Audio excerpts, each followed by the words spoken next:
Halo semuanya, perkenalkan nama aku Rahel Karolin dari kelas 1B, program studi pendidikan luar sekolah, dengan mata kuliah orientasi dan etika profesi. Di sini saya akan menjelaskan lembaga kursus dan pelatihan tentang pendidik dan tenaga pendidikan.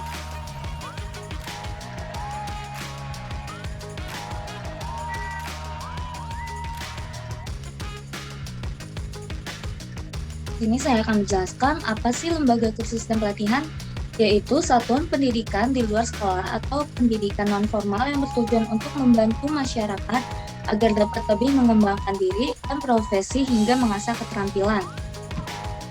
Pendidik dan tenaga kependidikan dalam artiannya menurut Undang-Undang Nomor 20 Tahun 2003, Pasal 39 Ayat 2, pendidik merupakan tenaga profesional yang bertugas merencanakan dan melaksanakan proses pembelajaran, menilai hasil pembelajaran, melakukan pembimbingan dan pelatihan, serta melakukan penelitian dan pengabdian kepada masyarakat, terutama bagi pendidikan pada perguruan tinggi.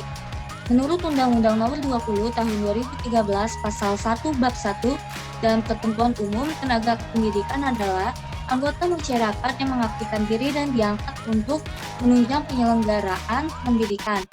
Tenaga pendidik merupakan tenaga yang bertugas merencanakan dan melaksanakan administrasi, pengelolaan, pengawasan, dan pelayanan teknis untuk menunjang proses pendidikan pada satuan pendidikan. Apa aja sih pendidik itu? Ada guru, dosen, konselor, pamong belajar, tutor, instruktur, fasilitator, dan lainnya. Tenaga kependidikan ada apa aja? Kepala sekolah, rektor, direktur, serta istilah lainnya.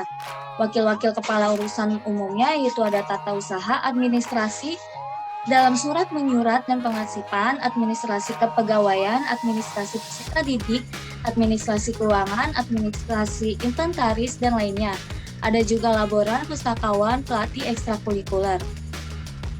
Pendidik harus memiliki kualifikasi akademik dan kompetensi agen pembelajaran, sehat jasmani dan rohani, serta memiliki kemampuan untuk mewujudkan tujuan pendidikan nasional. Kompetensi sebagai agen pembelajaran meliputi pedagogi, kepribadian, profesional, dan sosial. Tenaga kependidikan dipersyaratkan memiliki 4 aspek kompetensi. Ada kepribadian, manajerial, kewirausahaan, dan sosial. Tujuan standar kependidikan dan tenaga kependidikan adalah untuk mengatur kualifikasi seorang PTK agar diperoleh SDM yang unggul di bidang pendidikan dan merata di seluruh wilayah Indonesia. Peranan PTK atau pendidik dan tenaga kependidikan menjadi penentu dalam mencapai target lulusan, baik kualitas maupun kuantitas. LKP karena berkualitas atau tidaknya suatu lulusan dipengaruhi oleh kinerja dan kompetensi dari pendidik dan tenaga kependidikan.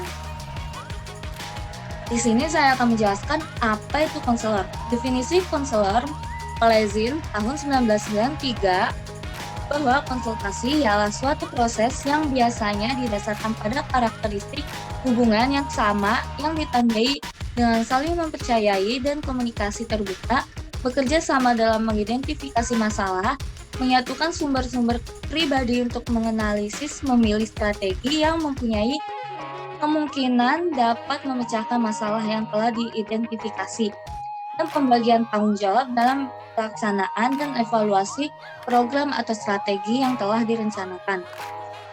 Menurut Kamus Besar Indonesia atau KBBI, konsultasi adalah suatu bentuk hubungan tolong-menolong yang dilakukan oleh seorang profesional atau konsultan kepada konsulti atau keluarga atau individu dalam hubungan menyelesaikan masalah.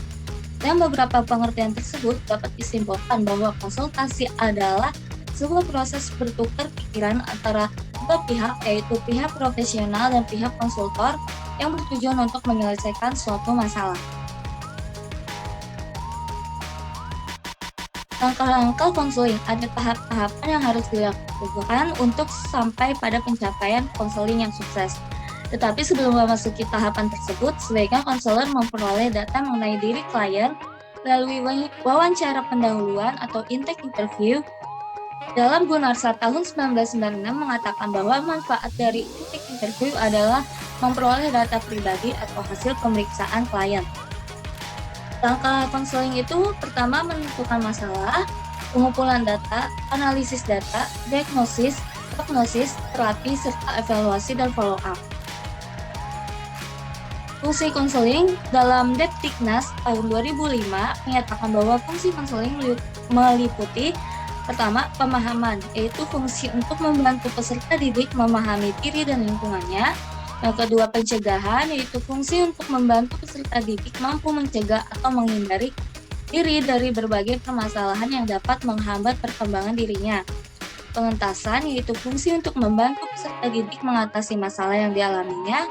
Advokasi, yaitu fungsi untuk membantu peserta didik memperoleh pembelajaran atas hak dan atau kepentingan yang kurang mendapat perhatian. Pemeliharaan dan pengembangan, yaitu fungsi untuk membantu peserta didik memelihara dan menumbuh kembangkan berbagai potensi dan kondisi positif yang dimilikinya.